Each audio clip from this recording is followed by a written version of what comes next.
శ్రీ విష్ణు అంటే minimum guarantee hero అనే పేరు వచ్చేసింది. సామాజ వర్గమున ఓం భీమ్ బుష్ వంటి సక్సెస్లతో తన మార్కెట్ కూడా పెరిగింది. ఇప్పుడు హ్యాట్రిక్ లక్ష్యంగా స్వాగ్ సినిమాతో ప్రేక్షకుల ముందుకు వచ్చాడు శ్రీ విష్ణు. ప్రమోషనల్ కంటెంట్తో బాగానే బజ్ క్రియేట్ చేసిన ఈ మూవీ రిజల్ట్ ఏంటో ఈ రివ్యూ ద్వారా తెలుసుకుందాం. స్వాగ్ మూవీ కథ విషయానికి వస్తే ఇది 1550 కాలంలో మొదలవుతుంది. అప్పట్లో మాతృస్వామ్యం పితృస్వామ్య వ్యవస్థల మధ్య ఆధిపత్య పోరు జరుగుతూ ఉంటుంది. భవభూతి మహారాజుగా శ్రీ విష్ణు తన సతీమణి రీతువర్మ వద్ద బానిసగా బతుకుతూ ఉంటాడు. ఆ రాజ్యంలో మళ్ళీ పితృస్వామ్య వ్యవస్థను తీసుకొని రావడానికి ఓ పథకం పన్నుతాడు. అక్కడి నుంచి మళ్ళీ మగాళ్ళ ఆధిపత్యం మొదలవుతుంది. ఇదే క్రమంలో తన రాజ్యంలో ఉన్న ఓ నపుంసకుడిని చంపేస్తాడు భవభూతి. కాలక్రమంలో ఈ పాపం శాపమై భవభూతి వంశంలో ఆడపిల్లలు లేకుండా పోతారు. ఆఖరికి మగ కవలలు పుట్టినా కూడా వారిలో ఒకరు నపుంసకుడిగా మారతారు, మరొకరు తండ్రికి దూరం అవుతారు. దీంతో స్వాగనిక వంశవృక్షం యయాతి దగ్గరే ఆగిపోతుంది. ఇక వంశాన్ని వృద్ధి చేసే వారసుడు లేనిదే ఆస్తి దక్కదు. ఈ నేపథ్యంలోనే స్వాగనిక వంశ వారసులుగా భవభూతి, విభూతి, యభూతి, సింగ, అనుభూతి తెరపైకి వస్తారు. మరి వీరికి స్వాగనిక వంశానికి ఉన్న సంబంధం ఏంటి, ఎవరు నిజమైన వారసులు అన్నదే ఈ చిత్రం కథ.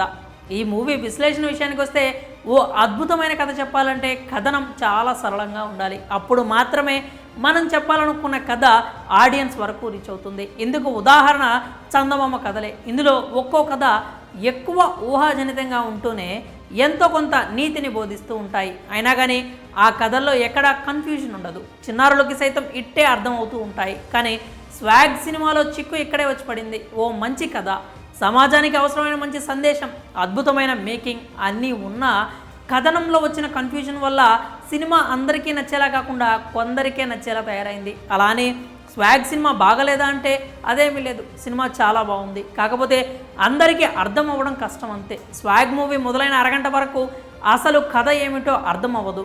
క్యారెక్టర్స్ అన్నీ ఎస్టాబ్లిష్ చేసుకుంటూ పోయాడు దర్శకుడు. కాకపోతే వీరందరిలో భవభూతి క్యారెక్టర్ కాస్త ఎంటర్టైన్ చేస్తుంది. ఇంకా ప్రీ ఇంటర్వెల్ నుంచి ఇంటర్వెల్ వరకు వచ్చే ట్విస్టులు ఆకట్టుకుంటాయి. కానీ ఇక్కడ కూడా గందరగోళం ఉంటుంది. కానీ ఓ మంచి ట్విస్ట్తో ఫస్ట్ హాఫ్ ముగియడంతో సినిమా ఓకే అనిపిస్తుంది. సినిమా సెకండ్ హాఫ్కి వచ్చేసరికి ఎమోషనల్ టర్న్ తీసుకుంటుంది.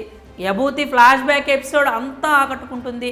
ఇక క్లైమాక్స్లో లింగ వివక్ష స్థాయిని చూపెట్టిన విధానం ఆలోచింపజేసే విధంగా సాగింది. దీంతో స్వాగ్ మూవీ స్థాయి ఓ మెట్టు ఎక్కేసింది.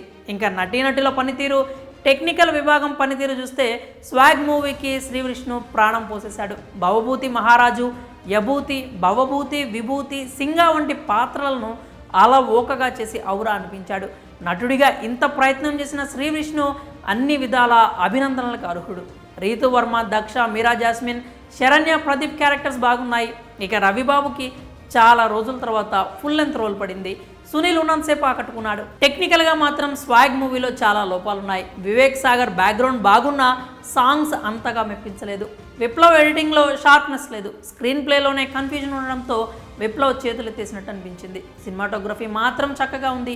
మేకర్గా హసిద్ గోలి ఓకే అనిపించుకున్న కథనంపై ఇంకాస్త శ్రద్ధ పెట్టి ఉంటే బాగుండేది. ఇక ఈ మూవీలో ప్లస్ల గురించి మాట్లాడుకుంటే Sree Vishnu second half climax అని చెప్పొచ్చు. ఇక మైనస్ల విషయానికి వస్తే first half confusion, screen play, songs అని చెప్పాలి. ఇక రేటింగ్ చూస్తే మేమైతే 5 స్టార్స్కి 2.5 ఇస్తున్నాం. మరి మీరు కనుక స్వాగ్ మూవీ చూస్తుంటే మీకు ఎలా అనిపించిందో మీ అభిప్రాయాలను కామెంట్స్ రూపంలో తెలియజేయండి.